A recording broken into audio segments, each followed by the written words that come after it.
You see, the whole of that adult life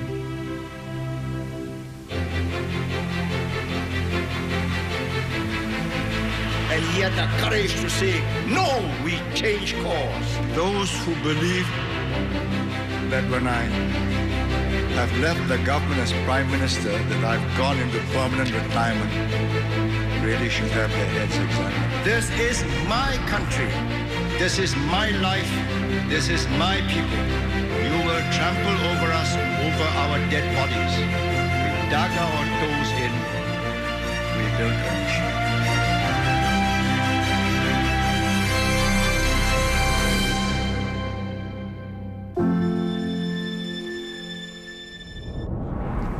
Singapore is a meritocracy, and these men have risen to the top by their own merit, their hard work and high performance. If all the 300 were to crash in one jumbo jet, then Singapore will disintegrate. I make no apologies for collecting the most talented team I could find. Without them, none of you would be enjoying life today in Singapore. I say this without any compunction. One lesson which I learned from RI has been important in the way in which I subsequently governed Singapore. I believed completely in the meritocratic system.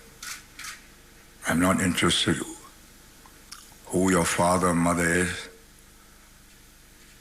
what station in life, what religion, what language, how good they are in life, how well they will perform, depends upon character and how much they give back to society. I'm a fortunate product of the RI system. I commend all those who have come after me to uphold the fine traditions of meritocracy, not only in their school lives, but in whatever fields of endeavor they subsequently find themselves pursuing.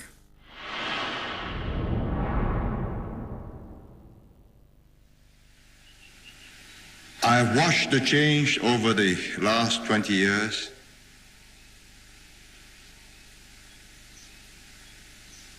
And on the whole, it's been a change for the better.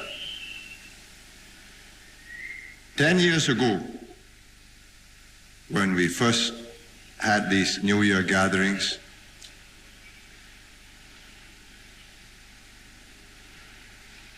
it was only the less successful who turned up. The more successful celebrated by themselves. I'm happy that in the last few years, perhaps with the help of this new community center, the successful have also decided it's not a bad thing to come and meet and celebrate together. And this is symbolic of what we must do for the whole of Singapore.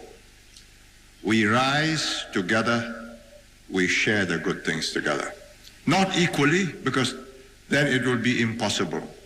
The more successful is not going to strive just to give all his benefits to his neighbor. But it must not be that unequal that they celebrate separately. Singapore has a good chance of continuing to be a successful nation if the next generation understands the ingredients of success. First, a stable political situation. Second, a well-educated and trained population ready to work and pay for what it wants. Third, the ability to attract higher-level technology industries. Fourth, better standards of life in a cleaner, greener, and more gracious Singapore.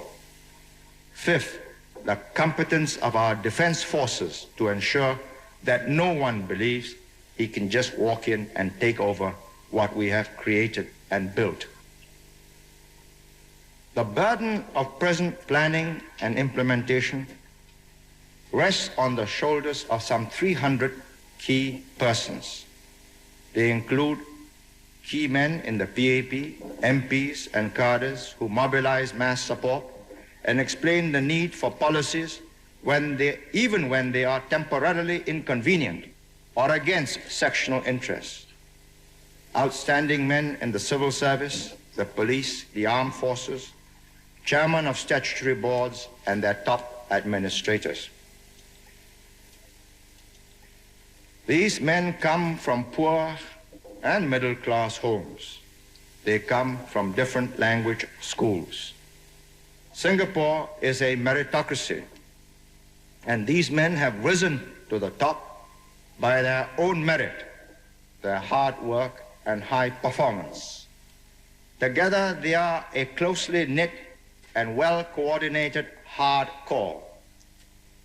If all the 300 were to crash in one jumbo jet, then Singapore will disintegrate. That shows how small the base is for your leadership in politics, economics, and security. We have to and we will enlarge this base, enlarging the number of key digits. Our experience of crises in the 1950s and 60s made Singaporeans acutely aware of the vulnerability and the fragility of the society. Fortunately, we are a pragmatic people, and so we set out to build on our common interests and to mute our differences. The government has broadened the basis of the institutions of government as widely as practicable. Systematically, we rejuvenated the leadership in government, in parliament, by recruiting and co-opting the best, regardless of differences in political outlook. We have ensured also a continuing flow of trained and able men into the machinery of the state. There is no mystique surrounding political leaders, members of parliament, civil servants, SAF, police officers, or leading professionals. We have no traditional ruling class. Our right to govern is based on merit, and we have to show that we are manifestly qualified to govern because of our abilities, our training, our character, our ability to deliver the goods, that we exercise power for the common good. Fortunately, there are sufficient common features in our background for the top to share core values. With the younger generation, the common features are greater because all have gone through the same schools and universities and national service. Our open system of selecting men for office or jobs based on their ability and performance is the basis for legitimacy. Our system of open appraisal for promotions in the public service has gained respect and acceptance. We have panels of 3 or more assessors who know the persons they have, some of whom must have known the persons who are coming up for assessment. And they are able to identify and rank talent and ability and character and ensure the promotion of the best. The result is everybody in Singapore knows that those present here tonight are not here because of their birth or parents' status. Each has worked and deserved his position. We have to jealously guard and preserve the system. Integrity has been and is the hallmark of the Singapore establishment.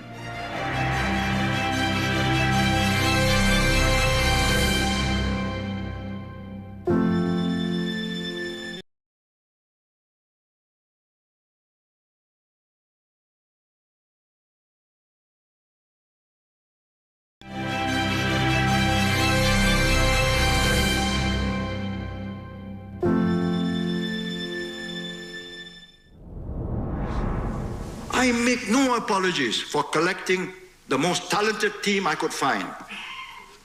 Without them, none of you would be enjoying life today in Singapore, including the reporters up there. I say this without any compunction. Who pays for all this? A Singapore economy which has been so finely tuned that it is able to take advantage of every opportunity that comes our way. This is a demanding electorate. Everybody strives to get up to the highest he can of the education ladder, and he wants somebody who is better than him to represent him. He doesn't want somebody he can talk down to. The Prime Minister is already 53, the Deputy Prime Minister is 43. This team will not last 2 election terms without considerable infusions of fresh blood.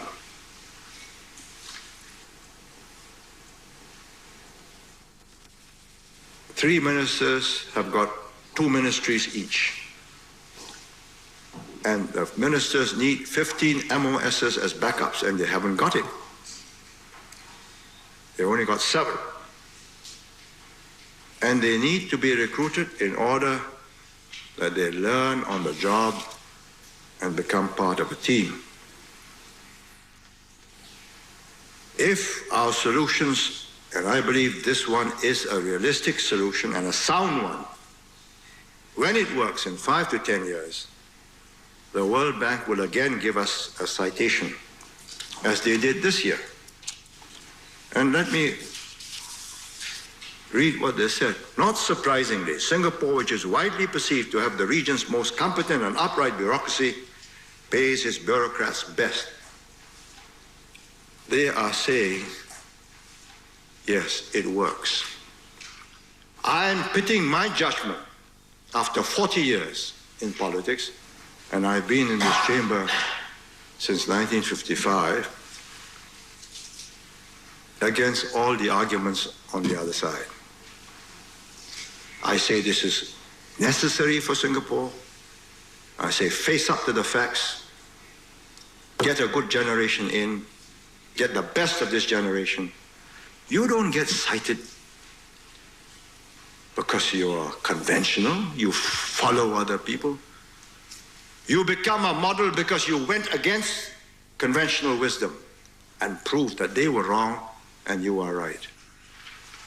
And if we can keep honest, competent government, never mind about its being brilliant, that is a tremendous achievement. I have grappled with this problem for over 30 years. I had argued this question of ministerial salaries when I was in the opposition in 1955-56, 45 years ago. I then urged the Chief Minister of the day, David Marshall, to be realistic. His monthly salary then was a princely sum of $3,500, when as a leading lawyer, he was making $10,000 to $20,000 a month. I recommended a realistic pay appropriate to his earnings, but he didn't have the political strength to do it, and he left it at $3,500. So it remained until I developed sufficient political standing to be able to tackle the question and raise ministerial salaries in the 1970s, when the economy had taken off. The issue is a simple one: whether the public sector should adopt the market rate. big corporations give their top CEOs stock options worth multi-millions to attract the best. When they fail, they are out. Procter & Gamble had 2 bad quarters, and the CEO resigned, and they look for another one.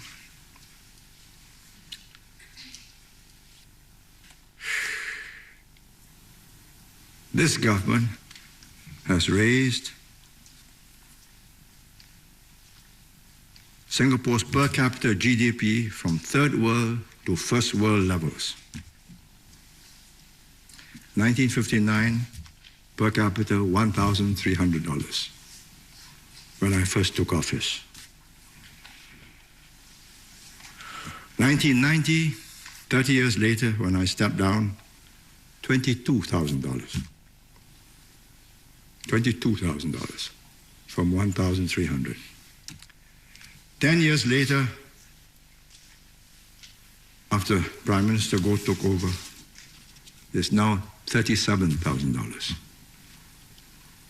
I mean, sit down, ask yourself, was that doing what comes naturally? What needs to be done to achieve that? A working system, good policies, anticipating problems before they hit you. See it in proportion to what is at stake.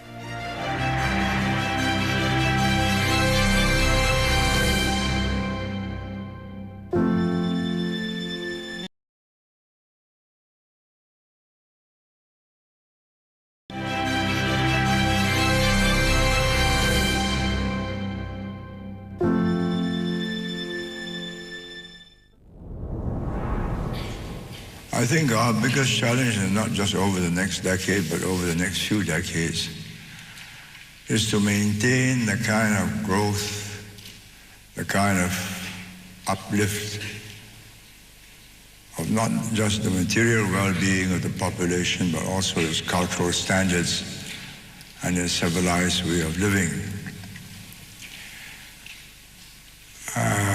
I was given notice of this question, so I thought it would be useful if I did a comparison between ourselves and our immediate neighbors. Per capita, according to the World Bank, in 1965, when it became independent, we were $512 per capita. Malaysia was 335, Philippines 183, Thailand 136, Vietnam and Indonesia not available. By 2010, both the World Bank estimates Singapore to have reached a per capita of 43,324, Malaysia 8,500, Indonesia 3,040, Philippines 2,130, Thailand 4,680, Vietnam 1,172. Now what is the reason? First, because we've had, since 1965, an undivided society, solidly behind a meritocratic system, pushing for higher standards of education, higher standards of performance, and meritocratic at every level. So the best people took over the best jobs.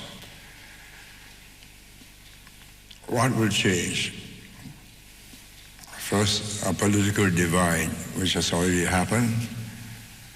But if that political divide remains a political divide and not a national divide, where national issues are concerned, then the impact on our growth will not be very much. But if the political divide leads to a national divide, and you have constant bickering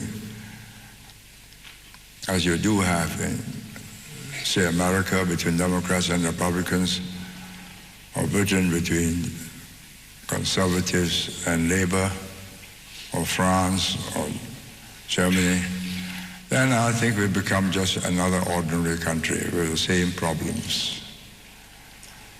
So my worry about the future is whether we'll have the same national solidarity, the same desire to increase educational levels, increase performance, and having the best people in the best jobs, or holding the most important jobs. Once we veer away from that meritocratic system, our performance will drop. Well, what are the reasons that brought us here? One, good governance, anti-corruption, meritocratic, and pragmatic. Going forward, if you drop out any of those three factors, you will lose your momentum. You've got to stay anti-corruption, clean and above board, promotion and jobs regardless of race, language, or religion, based on merit. And thirdly, as I said, a fair and share between all races and peoples.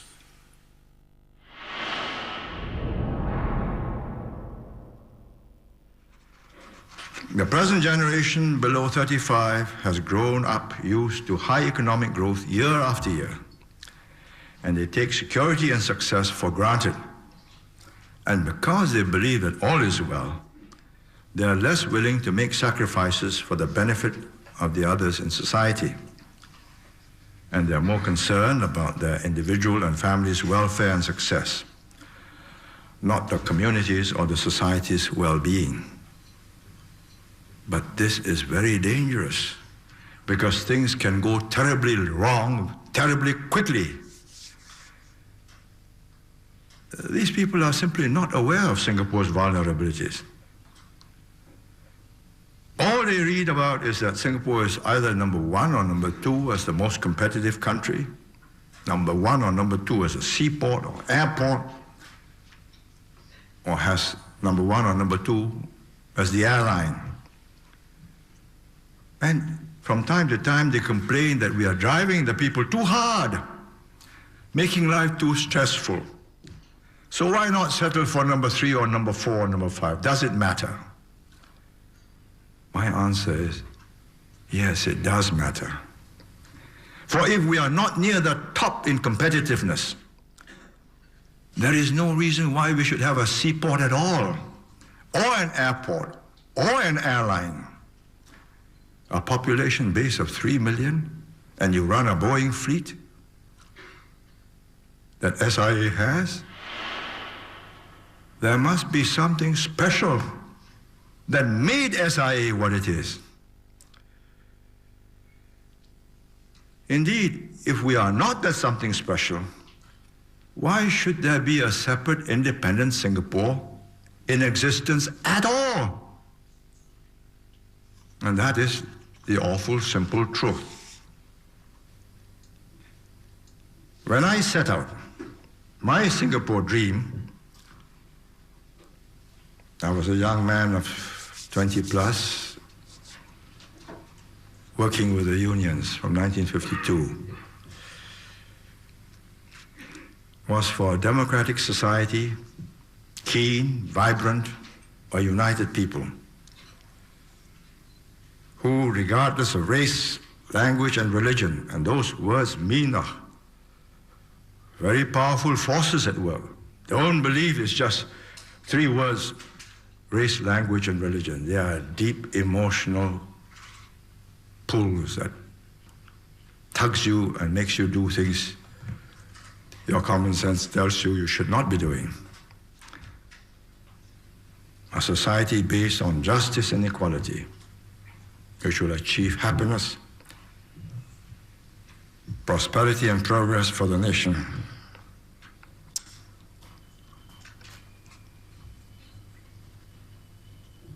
"30 years ago,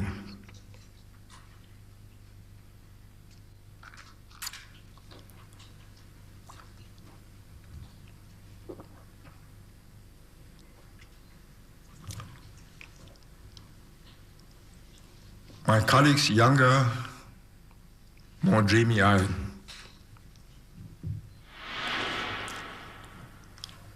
settle the words of our pledge.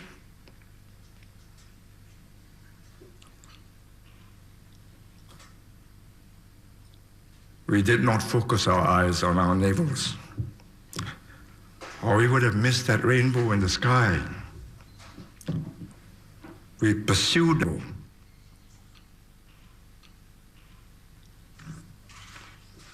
And that was how we came to build today's Singapore. For the young, let me tell you, the sky has turned brighter.